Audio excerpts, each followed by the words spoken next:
Hey there, tubers. So this is going to be our last, well, it's not our last video, but this is basically the review video of the Power Wheels build.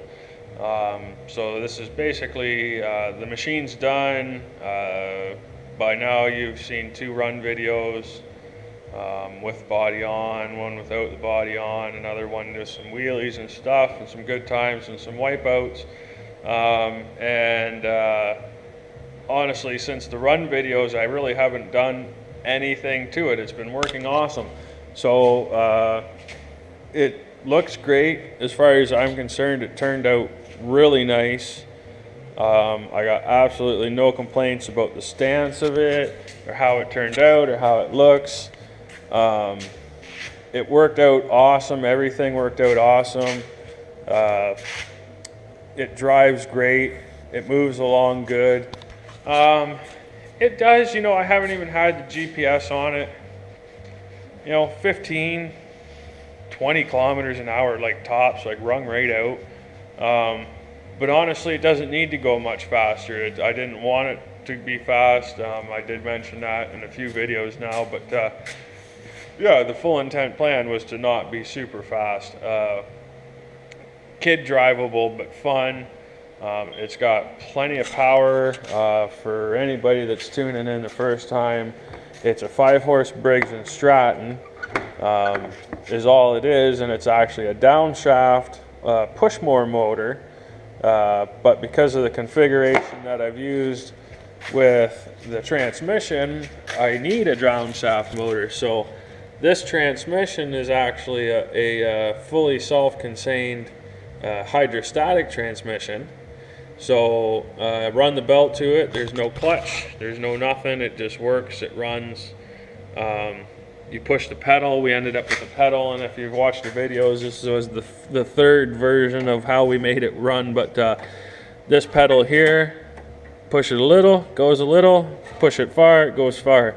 And proportionately, because it's a hydrostatic, it works out awesome. Like it's like a crawler almost, because if you're only pushing the pedal a little bit, it only uses a little bit of power. It's got super amounts of torque, right? So I actually had this outside, and I haven't taken video of it yet, but I was actually driving straight up the wall of my son's play gym.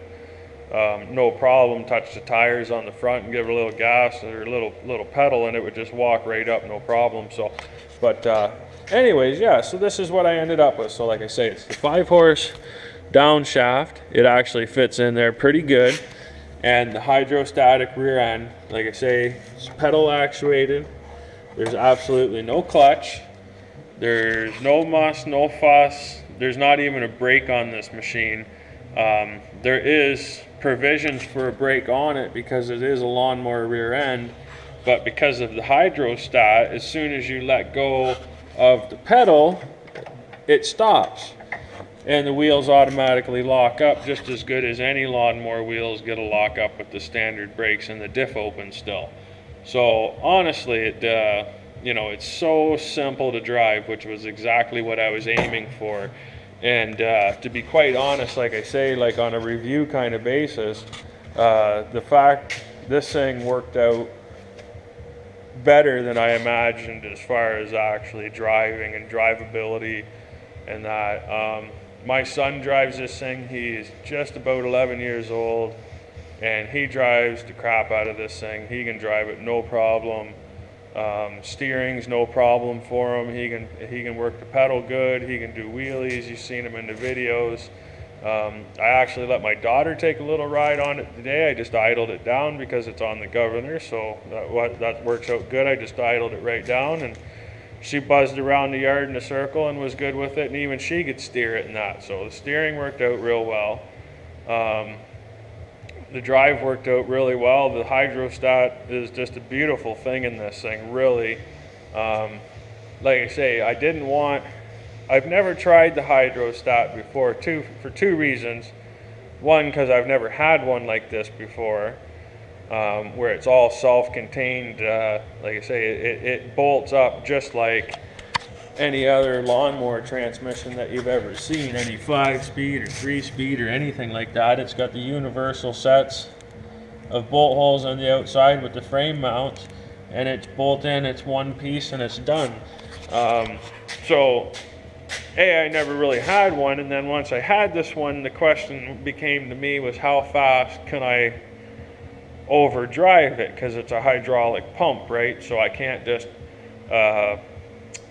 you know, you're not just going to be able to drive it 5 times faster or 10 times faster than what it originally came, because it's hydraulics. It can only go so fast. That pump's only operates at such a speed, right? So, but anyways, it worked out perfect. I went from probably, like I said, I think it was like an inch or an inch and a quarter pulley in the front that was on the original motor, and we're at like about a 4-inch pulley now. So we about, you know, doubled or a little bit better than doubled the original speed of the lawnmower. Like I say, which is 15-20 kilometers an hour, but it worked out great. It worked out really good. Like I say, it's fast enough that it's fun, but it's not so fast that you're about to wipe out. You can't do like, it's not fast enough to do like a full-on like jump where you launch through the air or nothing like that. But like I say, it wasn't made for that. It was specifically built to be slow, or slower, so my kids can enjoy too. And honestly, I fit in this thing perfect. And I buzz it around quite a bit too, and it's actually one of the funner things I've driven in quite some time. It's kind of a funny little deal to buzz along in. So, but like I say, it's 5-horse, belt drive. There's absolutely no clutch, anything like that, because like I say, it's a hydrostat. So when you let off, it's in neutral. So it's as simple as that. There's no throttle. There's nothing. You pull it to start it. The pull start actually comes right underneath here. It worked out good. It comes in a good direction. You see where I've been gnawing through the plastic a little bit, but I'm going to trim this and even maybe put a grommet through, or put like a bigger hole with a grommet, and run that cord right through it and have it hang out for me. But in the meantime, it actually works out pretty good, other than the gnarled up little hole in it. The steering, like I say, works out great. Actually, even with this windshield up, you can steer it pretty good with the windshield up even, but with the windshield down, you got the full range of movement to do whatever you want. So, but anyways, all in all, it worked out great. It couldn't have gone any better. Like I say, that, well, if you watch the videos, I can get to bore you forever, but if you watch the videos, you'll see where how I built the frame and how it came out of the original mower.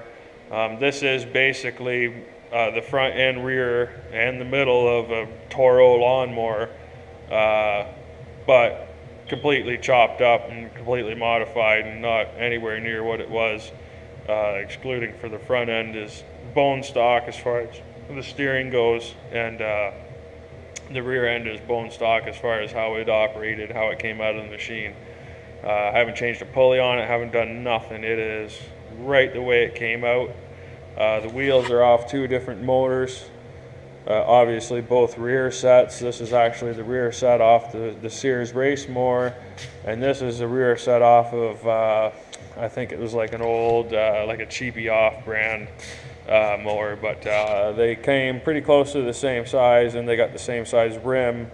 Although they're a little different style, but these ones worked out so nice for the front, because it was a 3/4 inch shaft on my spindles, and it's a 3/4 inch hole in the rim, and I simply just jammed them full of grease and slid them on. And for as much as how the distance this thing will ever go, it'll last like that for quite some time, so I'm happy with that. So, but anyways, other than that, we got to finish painting it. We're going to paint the frame black, and the wheels and the body. We're actually doing a pull right now on Garage Amino. I believe there's 1 or 2 days left in it, maybe even 3 left in the pull for the color schemes of this thing.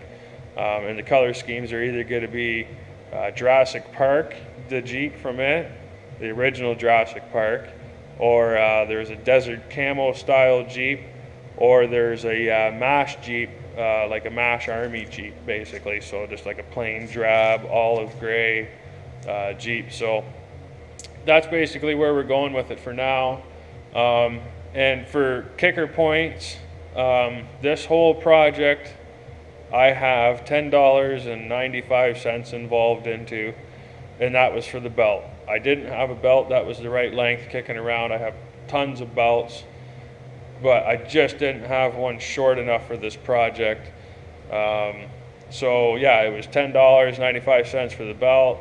Other than that, and some welding wire, I have $0 invested. The lawnmower was free, the riding mower was free, the push mower was free that the motor came off of, the power wheels was free, the tires were free, the mower from the other tires were free, the Sears race mower was free, so the parts off it were free. So like I say, I got $10.95 involved into what turned out to be a pretty fun toy.